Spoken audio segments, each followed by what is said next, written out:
Yes, people, I'm Srini and you are watching MTAG TV. Yes, we are back and we're back from watching that KTV masterclass in the Belgium game. And now, of course, we are going to cover Netherlands versus Austria. By the way, guys, off camera, I've said Ukraine about 10,000 times. So I'm so glad that I got it right this time around. But anyway, without wasting any more time, we're going to read the lineups. I'll read the Netherlands lineup and then Amogh will read the Austria lineup. Okay, I got it right once again. In goal, you have Martin Stecklenburg. The three-man defense is Daley Blind, Stefan De Vrij, and Matthijs de Ligt comes back from injury for Julian Timber. Patrick Van Harnold plays as the left wing back. Denzel Dumfries continues as the right wing back. In midfield, you have Martin de Roon and Frenkie de Jong, and in front of them, you have Gini Wijnaldum. And up front, you have Memphis Depay and Wout Weghorst. Amogh, what's the Ukraine lineup? Austria. So the lineup is Austria. Oh god, I messed it up once again. Sorry, Austria. Great. Yeah, Austria. Yeah. So we've got Bachmann in goal. We've got a back three of Alaba, Dragovic, and Hinteregger. We've got a holding midfielder in Schlager, and we've got a four midfield lineup of Liner, Leimer, Sabitzer, and Ulmer. And up top we've got Baumgartner and Gregoritz. So Rahul, what do you make of the lineups? I think the Dutch, obviously the return of De Ligt is a big boost for them, and we saw that they did struggle a bit defensively in the Ukraine game. This is quite entertaining for the neutral, but if they want to go forward in the tournament, they will have to keep it tight at the back. So that's a big boost for them. I thought they will bring in Wijndal for Wijnaldum, but aside from that, it's a pretty it's the same team, just one change, and it's quite a strong team. I also thought I was reading in places that they may go switch to a back four, but it looks like De Boer is sticking with the back three, so it could be an exciting game for the neutral. Raghav, what do you make of the Dutch team? Oh, you're talking to me? No, he's talking to Raghav, but Raghav seems to have paused. Raghav, okay, technical difficulties, absolutely brilliant. All right, why not? I'll go ahead. I mean, no, okay, Raghav, you're back. Are you back? Yeah. Okay, we don't. So I think Netherlands, back now. Like after Koeman's debut came in, they moved to back five, which is certainly not really promising signs for them ahead of a Euro campaign.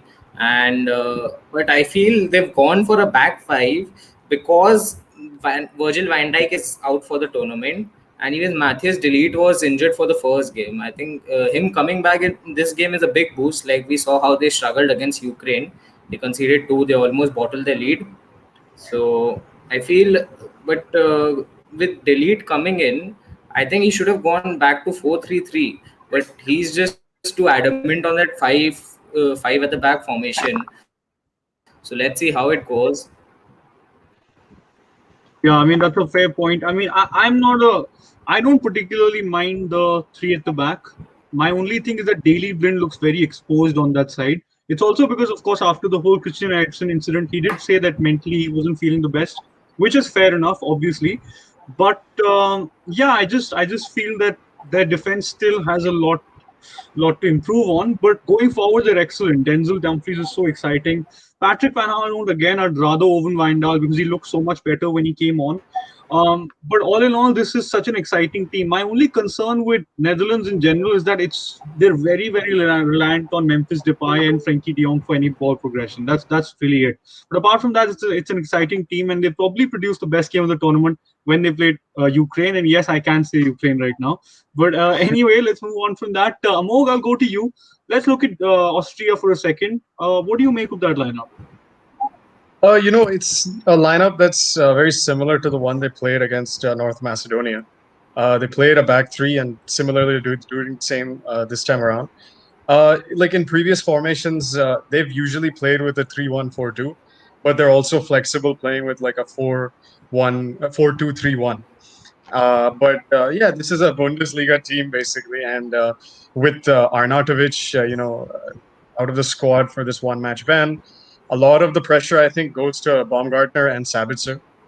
We've seen Sabitzer play a number 10 role quite often in this Austria squad. But this time around, it looks like they're playing a midfield four and two up top. So I think they're trying to make sure that Arnautovic is not missed. But I have a question for you, Srini. The big news obviously today is that Ramos is leaving Real Madrid, and now that Alaba is the newest signing, do you think he'll be able to fill his shoes in that La Liga defense for the Los Blancos? I mean, I think having someone like David Alaba in your side for Austria is brilliant, first of all. And that class is always going to be permanent. But in terms of signing David Alaba, I mean, I think he did sign on a free, so there's no risk attached to it, obviously, from a monetary perspective. But it's impossible to replace Sergio Ramos, who's been brilliant for them, obviously. He's an absolute legend. And also, I think David Alaba is on the wane. Like, he still is a very good footballer, and the fact that he can still play in midfield and he's so versatile, those things will never change. But this season for Bayern, I think Bayern fans really targeted him because he was very poor alongside Jerome Boateng. So to have him in a tournament and to have him lead your side is brilliant. But to have him as a signing, I'm not a big fan of that personally. But I'll go to you, Rahul.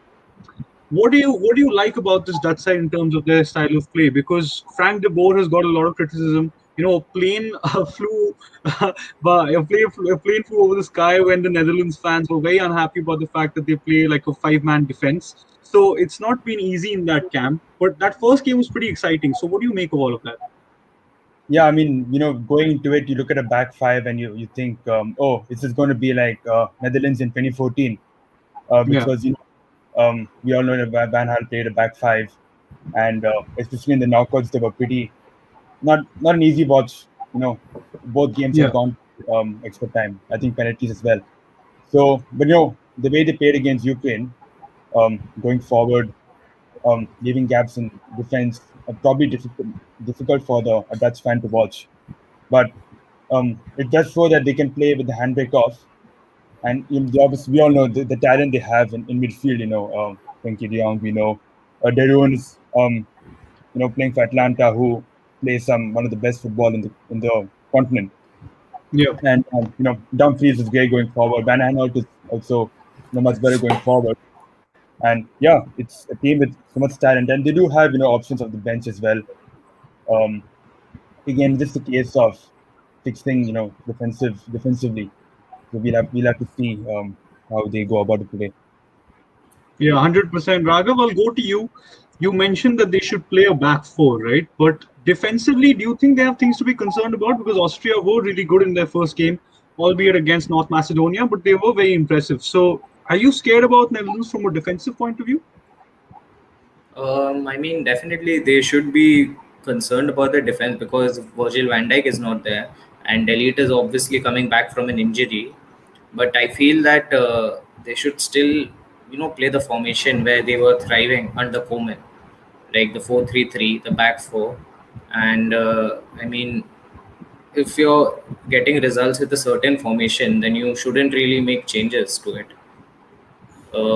So I feel that they should have gone back to back four, but as I said, Frank de Boer is pretty adamant on his formation and tactics, as he had already mentioned in the press conference.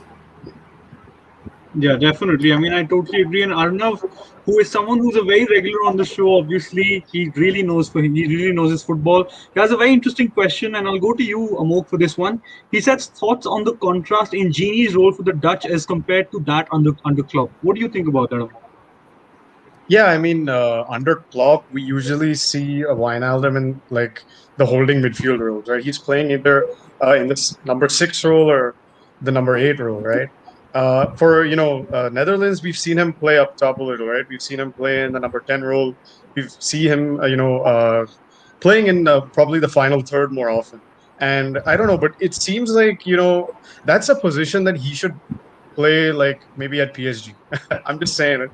Like they've got a lot of obviously firepower up top, but Draxler has been playing in that position for quite a while. Uh, you know, uh, obviously supporting Mbappe and Neymar, but why not try Gini? We've seen Netherlands have definitely started gaining that attacking flair with such players up top, and yeah, I mean it's it's a captain's ask to maybe contribute for the goals this time around.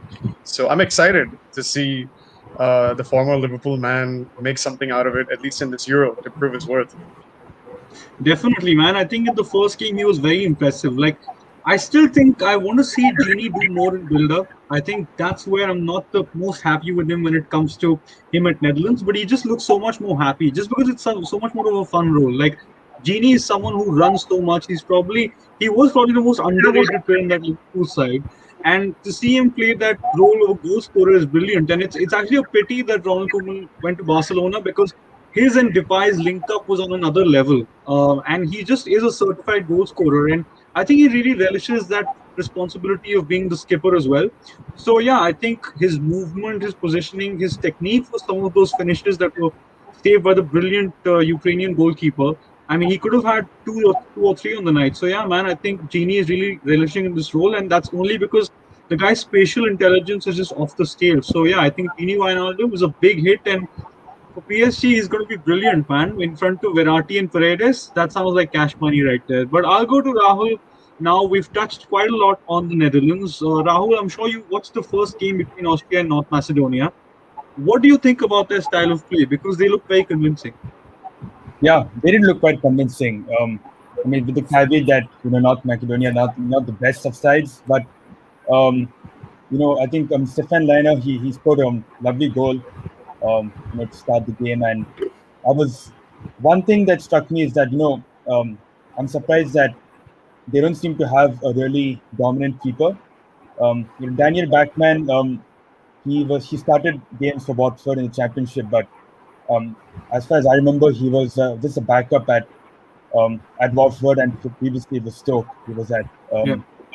So, and he did make a mistake for Goran Pandev's the first goal, but Austria did look quite good, and they did benefit from having a lot of good options off the bench. Of course, we all know what happened with Marko Arnautovic, but no doubt, he's one of their most experienced. I'm pretty sure he's one of the most capped players at least. So not having him today against more stiffer opposition, that will be lost. That will be a loss. In the first game, I was interested to see how Sasa Kalajdzic played. So I've heard, he scored 16 goals in the Bundesliga. He's 2 feet tall. Just 2 meters tall. Yeah, just quite imposing. But he wasn't really able to get into the game. But maybe today, as a substitute option, he'll be able to make a difference. Yeah, certainly. And I think in terms of style of play, I think we've had a lot of discussions. But I think what we should head on to next is the key players. So I'll go to you, Raghav. Who's that one key player who you think can make the difference on the night? It could be a Dutch player, it could be an Austrian player. Who's that one pick for you? I think it's going to be Memphis Depay. His form for the national side has been terrific, even though it's not under the same manager. But we know how deadly he can be whenever he plays for the Dutch side. So I think I'd have my money on him, and that's why I still have him on my fantasy team. So yeah. Fair point. Amogh, to you, same question. See, I think for Austria, it's got to be Sabitzer. He's played some great football at Leipzig, and he's definitely had a lot more weight on his shoulders now that Arnautovic is gone. So he's going to be a key player. But in terms of the Netherlands lineup, I feel like it has to be Genie. Like, I'm just really excited to see him play, like you mentioned before. And I think that he'll be important this time around. He'll probably feed in most of the stuff. And plus, like a couple of fun facts. The Netherlands have won each of their last 6 matches against Austria. Twice as many wins compared to their previous 13 encounters with the Austrians. And the last 7 matches between both of these teams have produced 30 goals, like an average of 4.3 per game. So, wow. Yeah, it's going to be, there could be a lot of goals this time around too, and it's definitely worth watching. This is probably not like the biggest game of the group stage in the Euros, but definitely we'll probably see a goal fest, hopefully, yeah. I mean, I'm just saying that if it is a snooze fest, it's your fault. That's all I'm saying because you've jinxed it. But I'll go to you, Rahul. Key players for you on the night. Amogh touched on Genie and Sabit, sir. Very interesting picks. Who are your picks? No, I think I also agree with Raghav that I have a feeling Memphis will score today. Um, yeah, you just have a feeling. And also, he spoke about fantasy. I removed him from my fantasy team, which is why I'm pretty sure he's going to score. Just how my luck is. Yeah. But I just checked Netherlands' last game was Austria, and it's no one else but Wijnaldum who did score one goal that night. So um, maybe he'll make a difference today as well. And yeah, for Austria, it's tough to look past Sabitzer. I mean, of course, he's one of their best players. And we don't know, Alaba that day, even though he started at centre back, as the game progressed, we were finding him in all sorts of attacking positions. Uh, Basically, I think he has the license to do whatever he wants. So, and he's obviously always a threat, taking set pieces as well. So, yeah, Fair, Srini, fair point. what do you think, key players today? Yeah, I'll take a couple of the comments and then I'll touch on my key players. Ritvik Khanna, my guy, with a brilliant comment. He says, Ake to come on and score the winner, City dominating again. Man, you say what you want, but Ake's cross for that winner was just pitch perfect, honestly. Kevin De Bruyne's Typical, taking some notes typical there. City fans. Typical City fans, man. Yeah, we love it. Samrit with an interesting point. He says Alaba key player. Yeah, can't disagree with you, Samrit. That's a good point right there. For me personally, for Netherlands, my key player is Frenkie de Jong. I think there's been so many midfield masterclasses throughout the Euros, whether it's Paul Pogba, whether it's Manuel Locatelli, whether it's Jorginho.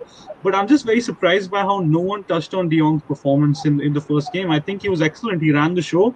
And that's my only concern with Netherlands is that the reason why Memphis Depay doesn't or may not back the goals that you think he may is because he has to get involved in build up so much because Wout Weghorst is like a bit of a brute.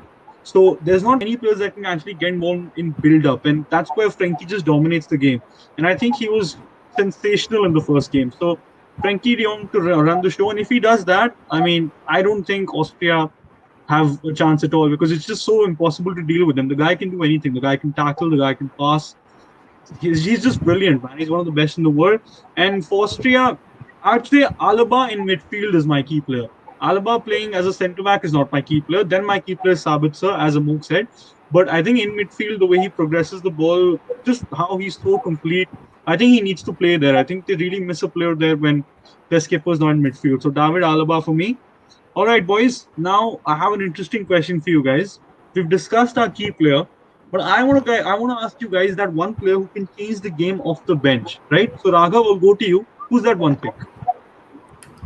I think for Netherlands, I think Luke De Jong can be a very good, game changer. Like over the years, I've seen him. Like I haven't seen him play much, but like I've noticed that he's known for coming off the bench and scoring goals. So I think Luke De Jong can be a very good, super sub. And as for Austria, I don't really think I haven't seen much of Austria to comment on that. Fair point. That's fair. I mean, we appreciate the honesty. Rahul, same question to you. Who's that one pick for you? Be it Austria or Netherlands. For Netherlands, I think Daniel Malin could be an interesting option for them off the bench. Yeah. He's ex Arsenal, Arsenal academy, formerly of the academy, scored 19 goals in the Eredivisie this season. Um, Yep. I think he could be an option for them. He did come on in the last game, although he came in the 91st minute. But um, maybe if Netherlands are in need of goals, he may come on earlier. And as for Austria, I think, like I touched upon earlier, Kalajic might be more suited to appearance of the bench, and he's also a different option up front to Gregorish and Baumgartner. So yeah. I mean, I really like those picks personally. Amok, same question to you, man. Who are your picks? Yeah, just before that, I did want to say that most of Austria's goals, in the Euros, four of Austria's last 5 goals at the European Championships have been scored by substitutes, including two that were scored against North Macedonia. So they definitely have the impact off the bench. But yeah, I agree with Raghav on the Netherlands front. I think that Luke de Jong has time and again proved himself as a super sub. Notably, his performances have come in the Europa League, ruining Manchester United. But I have to take a dig at United. But yeah, I mean, he's definitely been a super sub. He's definitely a player to watch at Sevilla, even if he's not starting up top all the time. But yeah, I would see him probably making an impact from the bench. And yeah, to be honest, I don't see Austria's current lineup. I mean, I feel like there are a lot of players on the bench who can make that impact, but I feel like once they come on, I feel like the top four get more of an impact to score goals. So I think it'll probably be someone who's already starting, and I feel like maybe Baumgartner as a striker would probably benefit the most from that. So I feel like Baumgartner and Luke de Jong would probably have a better impact with subs in the game. Yeah. Yeah, I think that's a great shout. With Austria as well, I'm a little confused. I think if someone makes an impact, it'll probably be one of the 11 players that start the game. Uh, I kind of agree with Rahul on the Daniel Malen shout, but what I'd like to see personally is and I don't know how to pronounce his last name. I think it's Steven Berghuis. I'm not sure how to pronounce his last name, but I know that he has 19 goals and 13 assists in the season, which is just absolutely off the scale. He plays for Feyenoord, if I'm not wrong, and yeah, I think he's a Robin regen. Like, he just is a Robin regen. He's left-footed. He plays on the right wing. He's very direct, which is pretty much every winger who plays on the right wing and he's left-footed is a Robin regen. But it is a coincidence that he's Dutch. But yeah, he's absolutely brilliant. He's super direct. He's been really good in the league, and he's not just a cut-in merchant. For all the people that are on Twitter, you'll know what I'm talking about. He's got some finesse to him, man. I think his dribbling is absolutely brilliant as well. And yeah, I'd love to see him get a chance, but I probably assume it's going to be Daniel Malen because he's been great for years, and it'd be nice to see him smash it at the international stage. Another pick that I have is Ryan Gravenberch. Like, he may not be the kind of player who would make an impact on the bench, but again, he's actually the young player who's most looking forward to seeing before the tournament, because he profiles similar to Paul Pogba personally. So yeah, man, I think he's a brilliant player, and I would love to see him get a chance. Although again, that's unlikely. Rahul, let's go to you. Do you have any stats for us on some of these Dutch players? Because I know you've done your prep like Amogh.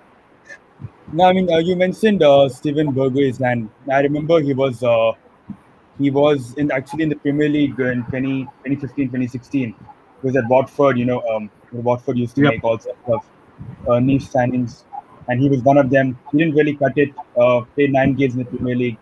Went back to Eredivisie with Feyenoord, and he's been killing it over the last few seasons. I'm looking at his stats now. He scored 18 goals this season. Before that, it was 15, 12, and then 18. So he's a big player for them. And yeah, I quite like that shout for Netherlands. Yeah, man, I think he's a brilliant player, and I think I think we can all agree the best part of tournament football. Like, we know all the best players and we know what they're gonna do, be it KDB, be it Romelu Lukaku. But it's just nice to see like a surprise player who does absolute bits, right? So yeah.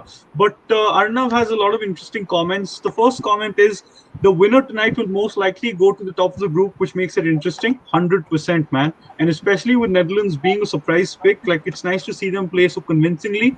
But the second comment is what I like even more. So shout out to you, Arnav. Big love to you. He says, also, given the relatively easy run that the Netherlands will have if they top the group, can you guys see them making the semis or go even further? Now, Raghav, I'll go to you for this one. I remember playing the predictor on the Euro 2020 website, and from my predictions, they face Germany in the quarters, which is not the worst draw possible. You're not playing a France, you're not playing an Italy. So do you think they can actually surprise people and reach the semis or even the finals? Like, what do you think?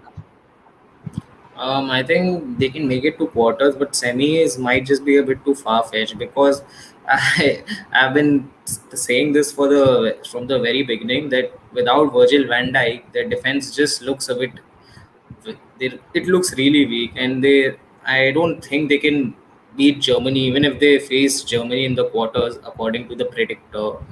So I think they run. Even if they face Portugal in quarters, I don't think that team is strong enough to beat either of Portugal or Germany. So Yeah. I just think the run should be limited to quarters. If they make it to semis, then fair play to them. Yeah, I mean that's a fair point. I'll go to Rahul for this one because me personally, before the tournament, my surprise picks. Well, Italy is not really a surprise anymore, but my surprise picks were Italy and the Netherlands because I do rate Italy a lot and I like some of the Netherlands players as well. And I think they could potentially reach the semi-finals. Rahul, do you agree with me or not at all? Yes, I'm just having a look at the bracket, and honestly, it's requires a lot of mental math here. But I think if they win the group, they play the third from either of Group D, E, or F. I mean, yeah, still too early to call these things. I think if they do win the group, then yeah, France and Italy will be on the other side of the draw, and possibly Belgium, Oh or maybe God. not. I'm not sure. So they could go forward. I mean, we just have to see how the defense holds up in the remaining two games. Yeah. Uh, like predicting the bracket is really like anyone's guess, right? So Yeah, um, I just wanted to add to your point because I want you to keep going on. Is that Belgium play Italy with how things are going? I'm just letting you know. And France or Portugal or whoever finishes second plays England.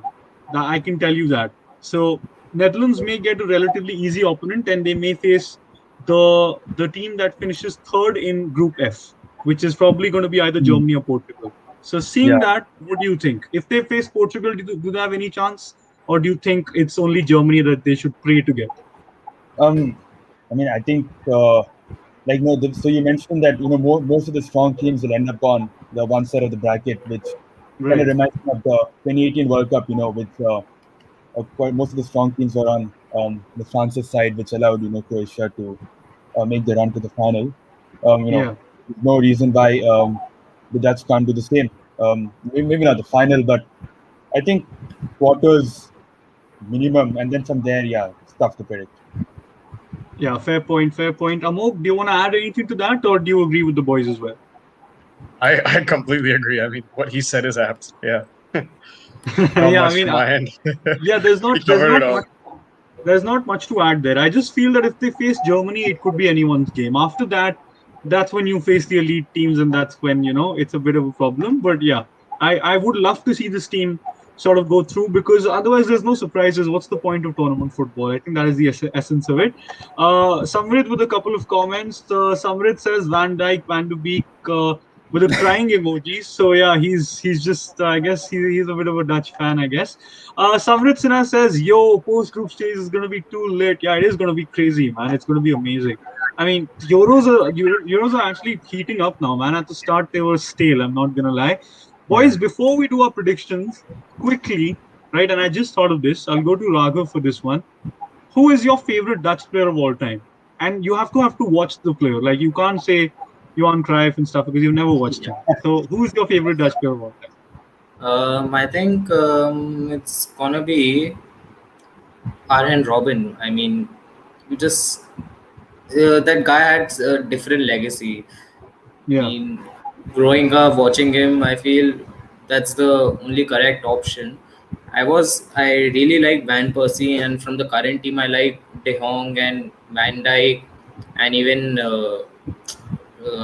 this Memphis Depay. But then Arjen Robin just sets apart from me. Yeah, man.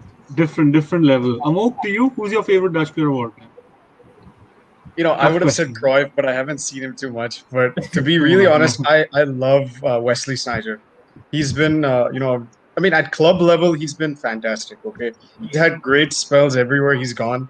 I mean, he does claim that he could have reached the levels of Ronaldo and Messi if Yeah. he was fit and if he was consistent. But he's just an amazing player. He can play anywhere up on that top place, and he has added so much flair to the game and firepower. And I mean, there's not much words to describe him, to be quite honest. But he was really important in that treble for Inter in 2010, and under Yeah. Mourinho, it's you see these big players step up. So I personally love Wesley Sneijder, and Van Persie, you can't not mention. You have to mention him. He's been an ideal Premier League striker, and what he's done.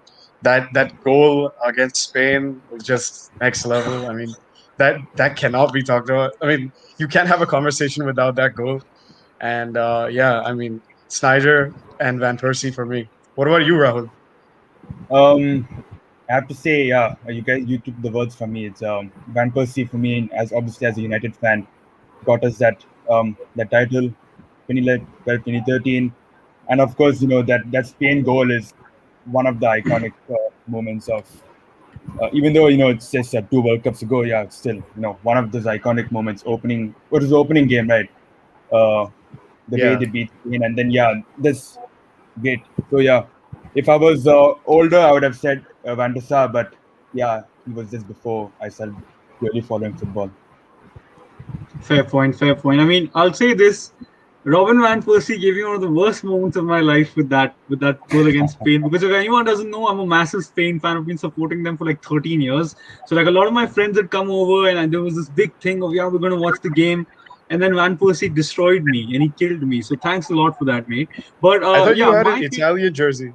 I thought you had an no, Italian jersey with you. you can I don't hate any international team. I don't hate England, but I would love to see them go out. I'm not gonna lie, but I'm gonna get the England jersey as well. So I don't really hate any international team, but I do want Italy to go to the final, though I'm not gonna lie.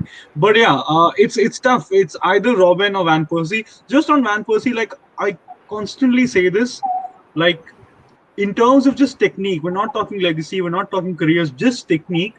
I think he's top 3 ever in the Premier League. Just technique. I think technically he's even better than Sergio Aguero. That guy was different level. Like it's almost like seeing an elite winger and an elite striker become one footballer. Like he was incredible. And his left foot is probably one of the best left foot or left feet or whatever you want to call it I've ever seen. So yeah, Robin van Persie for me, alongside Arjen Robben, because you can't talk about like a left foot and not mention Arjen Robben, I suppose. So Arjen Robben. But Arnav's comment, he says RVP, and then he puts the number 20. Yeah, man, he was so elite for Manchester United. What a player!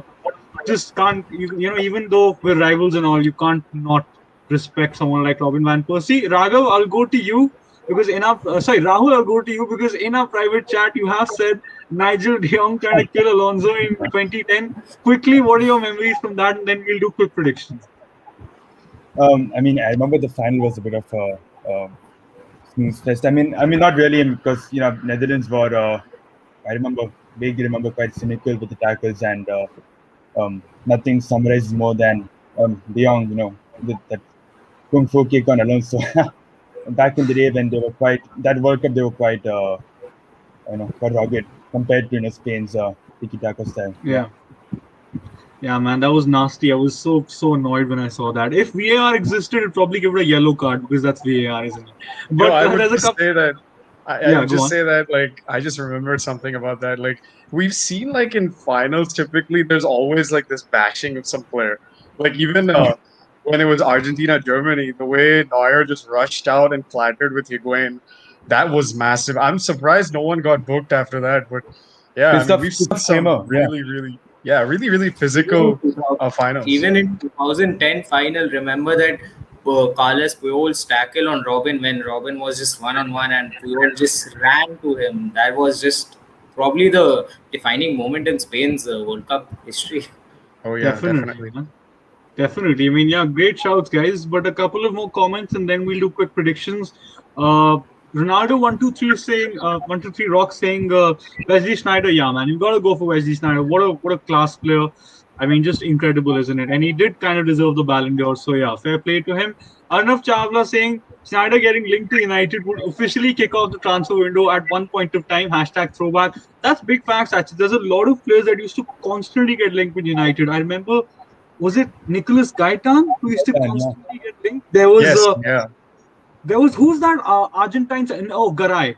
Garay used to get linked in every window. It was crazy. But yeah, that's a great comment right there.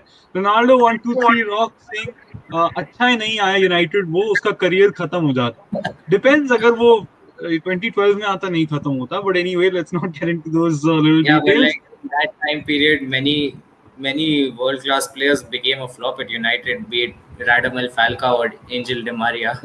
Rahul doesn't want to hear that, man. Rahul does not need a reminder. I mean, we're talking about Snyder. I think 2010 should have probably won the Ballon d'Or. Yeah.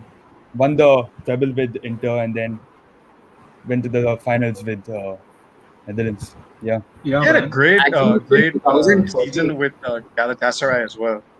Yeah. Like Till paired up till well in the 2000 Champions League with Drogba as well.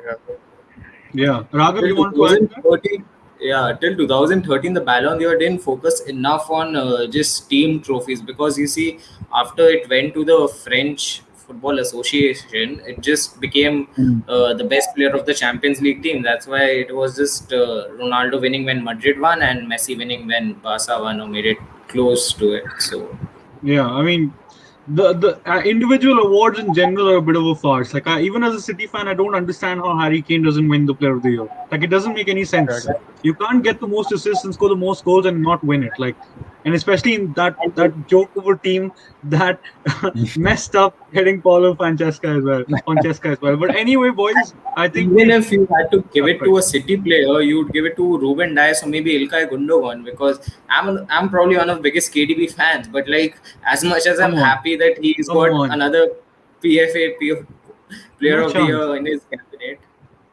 But Yeah, I mean, there's no way in hell KDB deserves. When I saw that, I actually screamed. I was like, this has got to be a joke. But anyway, if Aguero never got one, if Silva never got one, I mean, I like this KDB bias. But anyway, boys, let's do our quick predictions. I'll go to you, Amogh. Tell me your prediction and tell me your scorers as well. I think it'll be a Netherlands 2-1 win over Austria. I think Depay and Wijnaldum will get the goals, and with Austria, because I've been vouching for Savage for so long, I'm saying that he'll probably get one in. But yeah, I think probably the second half is gonna be worth watching. Obviously, with Austrian subs coming on, putting in more pressure. I did Yeah. say that this game is usually full, has a lot of goals, but I don't know. I feel like Netherlands will probably take it slow after they, make sure that they get it in the bag and become Group C winners. Rahul, what about Yeah. you? Great shout. I'll go 2-1 Netherlands. I just want to be a bit confident, so I'll go for Memphis and Derun. Why not? And Baumgartner for Austria. Fair point, Raghav, Raghav, for you. Yeah. I think it's going to be 3-1 to the Dutch. Memphis Depay and Wout Weghorst would be the goal scorers. One of them might score brace, or if I had to pick a third goal scorer, maybe someone from the back five. And as for Austria, I think maybe I think I just go for Sabitzer, because he's the most likely goal scorer for that side. What about you, Srini? My gut is telling me it's going to be a 2-1, but I don't want to see a 2-1. I want to see like a proper fun game. So I'll say 3-1. Goal scorers. Gini Wijnaldum's in my team. He's in my fantasy team. So Gini Wijnaldum's got a bag tonight. I want Memphis to score a goal because he was insane in the last game, but he just couldn't score a goal. So I'd love Memphis to do that. And third goal scorer, I don't know. I just can't see Frenkie de Jong scoring, which annoys me because Frenkie de Jong needs more appreciation. I'm thinking who could score the third goal? Great content right here. Maybe someone off the bench, man. Maybe Daniel Allen. Sorry? Nah, Luke de Jong, no chance. I mean, I'd love Denzel Dumfries to score because he's on my team. Who, Luke de Jong? No, Memphis Depay brace because he's my fantasy team. I want his brace. Denzel Dumfries and Wijnaldum in my team. So I'd love them to score. For Austria, because the Euros are heating up so much, like I'm just saying Sabitzer to score Alaba to score a free kick. It just has to happen. The Euros are getting lit, so why not? But anyway, thank you so much for joining. Good shout, right? Yeah, I mean, I'd love that to happen. But anyway, thank you so much for joining, guys. You should always let us know where you want to watch us. Is it YouTube Lives? Is it Clubhouse? Because we tried to experiment with that. But Clubhouse is a little bit boring, I'm not going to lie. And we can do Instagram Live as well. Let us know what you would like for us to do. That was a long sentence. And subscribe to the channel, like the video, comment, share, all of that. And let us know if you want us to do more of these, because we're bringing you Euro 2020 lives every single day, along with articles as well. Jesus, this is long. So you'll find all of them in the description below. Follow us on Instagram, Twitter, all of that good stuff, man. I can't keep doing this. And until next time, we move.